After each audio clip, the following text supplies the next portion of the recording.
ہمارا گھر میں رویہ کیا ہوتا ہے؟ ہم اپنے بچوں سے کس طرح پیش آتے ہیں؟ گھر میں جاتے ہیں تو بچے دبک کے ایک طرف چلے جاتے ہیں، بچے ڈر جاتے ہیں۔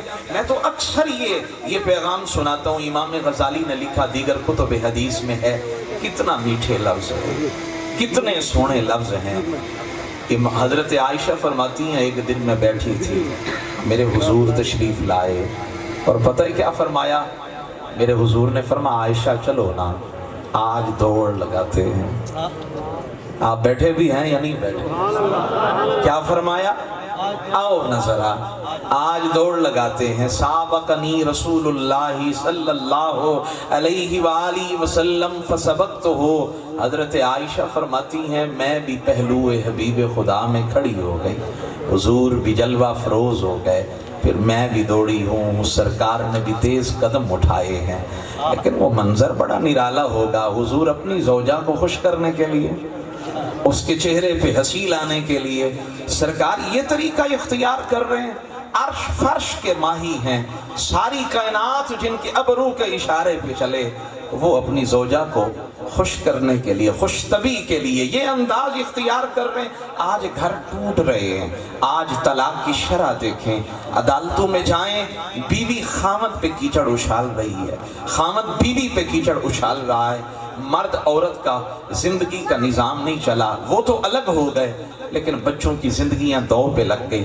بچے بھیک مانگتے ہوئے نظر آتے ہیں، بچے ہنڈا گردی کرتے ہوئے نظر آتے ہیں، بچے ڈرگ لیتے ہوئے نظر آتے ہیں، نشے کے عادی ہو جاتے ہیں۔ اور میں نے کتنے بچوں کو ٹوٹے ہوئے لہجوں میں بات کرتے ہوئے دیکھا۔ ابھی آپ کے چوک اعظم سے آ رہا تھا، میری گاڑی رکی ہوئی تھی، میں اندر بیٹھا تھا، چھوٹا بھائی چلا گیا، چھوٹا بھائی چلا گیا، یہ سامنے بیٹھا ہے، وہ جوتی گانٹنے والے کے پاس چلا گیا۔ کافی وقت ہو چکا تھا تو اس نے کہا، جی آپ سے نا جوتے پالش کرانے ہیں۔ تو پتہ ہے اس نے کیا کہا؟ اس نے کہا، جی میں نے نہیں کرنے۔ کیوں؟ کہا اس لیے کہ میرا وقت ہو چکا ہے، میں جاؤں گا، اگر ابھی لیٹ ہو گیا نا تو پھر گاڑی بڑی مشکل سے ملے گی۔ اس نے کہا، بھائی آپ مہربانی تو کریں نا، آپ جوتے پالش کر دیں۔ اچھا آپ بتائیں آپ کتنے پیسے لیں گے؟ آپ بتائیں نا آپ کتنے پیسے لیں گے؟ چلو وہ مان بھی گیا۔ پھر یہ بات کرتے کرتے پتہ کیا کہنے لگے؟ یہ بھی تو انداز ہوتا ہے نا، آپ دلوں کو توڑے نہیں جوڑیں۔ یہ پاس جا کے بیٹھ گیا، کہنے لگا، اچھا یہ بتائیں آپ لیتے کتنے پیسے ہیں یا کتنے لیں گے؟ اس نے کہا، جی جتنی مرضی آپ دے دیں۔ اچھا آپ کو آج تک کتنا عرصہ ہو گیا ہے؟ مجھے اتنا عرصہ ہو گیا ہے جوتیاں پالش کرتے، جوتیاں گانٹتے گانٹتے۔ کہا اچھا پھر یہ بتائیں سب سے زیادہ کس نے آپ کو دیے؟ تو کہا ایک DPO صاحب آئے تھے، 500 روپیہ مجھے دیا تھا، اس سے بڑھ کر مجھے کسی نے رقم نہیں دی ہے۔ تو یہ چھوٹا بھائی کہنے لگا، اچھا میں آپ کو اس سے بھی بڑھ کر دوں گا۔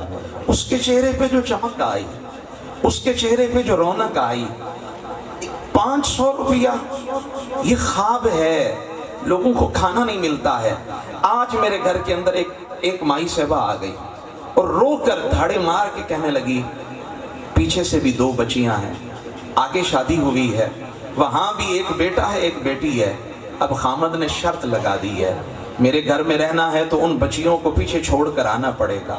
اب میں تو ماں ہوں نا، مجھے نیند نہیں آتی ہے، میرا ایک ایک لمحہ کانٹوں پہ گزرتا ہے۔ اب بتائیں نا مفتی صاحب میں کہاں جاؤں؟ میں جب سوتی ہوں تو سوچتی ہوں میری بیٹی کہاں ہوگی، میری بچی سوئی ہوگی، پتہ نہیں اس نے کھانا بھی کھایا ہوگا یا نہیں کھایا ہوگا۔ یہ امت کا درد بانٹنا اصل یہ میلاد مصطفیٰ ہے۔ میں نے کہا یار آج ناراض مت ہوئیے گا، میں یہاں یہ تنقید نہیں کر رہا ہوں، عمرے کے ٹکٹ رکھ رہے ہیں، 5 10 20 عمرے کے ٹکٹ رکھ رہے ہیں، خطیبوں کو 1.5 لاکھ 2 لاکھ روپے فیس دے رہے ہیں۔ میں گیا ہوں سیلاب زدگان کے اندر، علی پور کی طرف گیا ہوں، میرا علاقہ چونکہ وہی ہے، مجھے بتایا گیا 1000 لاش ملی ہے۔ کتنی؟ 1000 لاش ملی۔ ایک اور مقام سے 70 لاشیں ملی ہیں۔ رات کو سوئے تھے، بس یہی پتا چلا کہ سر پہ پانی آ گیا۔ یار ہم اپنے پیسوں کا رخ ادھر کیوں نہیں کرتے؟ یہ علماء، یہ نعت خوان حضرات، یہ سارے جو ہیں جن کو اللہ نے حضور کی نالین کا صدقہ عزتوں سے نوازا ہے، میں کہتا ہوں جہاں اتنی سونی سونی محفلیں سجاتے ہو نا، تھوڑا سا ان درد مندوں کے ساتھ بھی وقت گزار کر دیکھو، ذرا ان کے پاس جا کر دیکھو، ان کا درد بانٹ کے دیکھو، ان کے آنسو پونچھ کے دیکھو، رات کو سو گے نا چین کی نیند آئے گی۔ او بھائی درد بانٹا کرو۔ اقبال کہتے ہیں تڑپنے پھڑکنے کی توفیق دے، دل مرتضیٰ سوز صدیق دے، درد مل گیا تو اس جہان میں بھی کامیابی ہے، اس جہان میں بھی کامیابی۔